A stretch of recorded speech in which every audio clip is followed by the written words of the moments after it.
What's going on, guys? We have another update video. We're going to be looking at our trampoline update today. This is kind of a fun one, actually. Um, this is going to be version 3.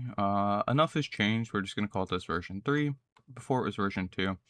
So let's just go ahead and this is one that's better kind of like shown in game and then talked about, which is I think generally people prefer that anyways.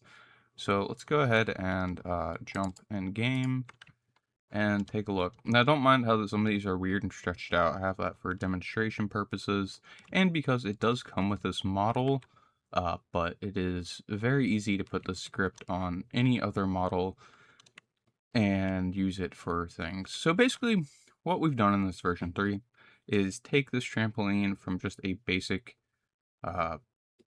fully functional, like very smooth trampoline to something a little bit more dynamic. So it now preserves velocity a little bit better. So you can see here I drift and will keep drifting. And we can also set things up like that. So instead of just mounting you straight up, it basically can handle angles very well now. So you can set up angled trampolines and create interesting objects like that. I don't know exactly what you would use that for, but I have a few ideas in my own head. But that is essentially one of the things we have added. So let's go just kind of bump against this again and see how that works. And see that throws us into that. And normally we can't, it's a little harder to reach this on our own, but with the added velocity from the bounce, you can create an interesting mechanic. So this is kind of another example of that, and also showing one other thing we have added, which is sound effects. So I didn't have it on these other trampolines, but we should be able to hear it on this one when I'm bouncing. You can hear that sound effect going off. And so also I tilted this slightly at an angle so we can just barely reach this other trampoline, allowing for some like platforming mechanics that you see in video games, so we can just barely see. It's easy to miss. So you can set up obstacles like that, which is pretty cool and an interesting feature that I think people would have fun with in worlds where you actually like put up little platformer obstacles to be able to reach locations. So we actually need to leave full screen game mode to check out this next demonstration. Let's just turn on this cube here, and we're going to slide our cube just over here. And we are going to give our cube a rigid body, so it has gravity. And as you can see, we can now handle objects the same way as players. And you can even adjust the force for objects and players. Now, objects right now are set to default, while players are a little higher.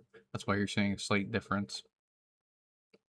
But they preserve kind of momentum in the same way. Like, I can't really... I'm not going to be able to show this super well without being, on a pickup on it.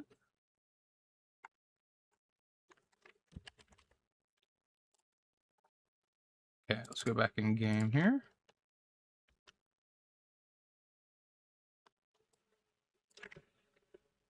And now you can see that a little better.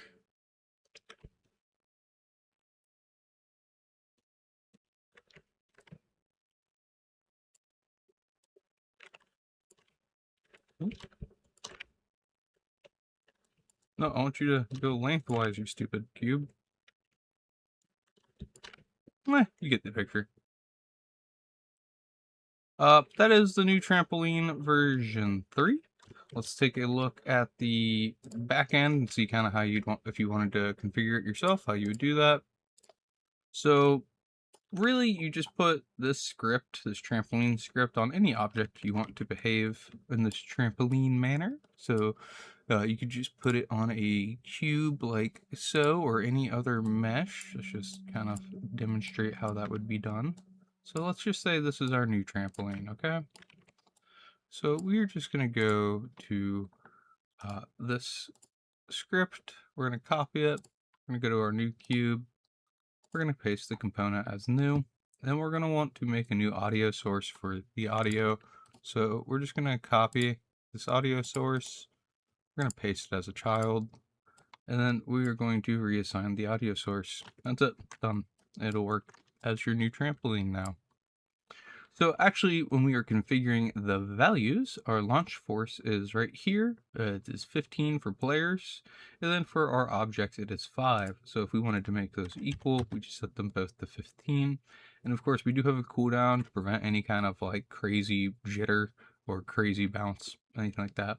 But if that cooldown needs to be higher or lower, you can adjust the cooldown for both players and objects, of course. And that's pretty much it. Incredibly easy to use, guys, easy to set up and create interesting things in your world with, or just have a default trampoline. So that's kind of how it works, guys. Yeah, let me know what you think. Leave a comment on the video or Discord, preferably, and I'll see you all in the next video.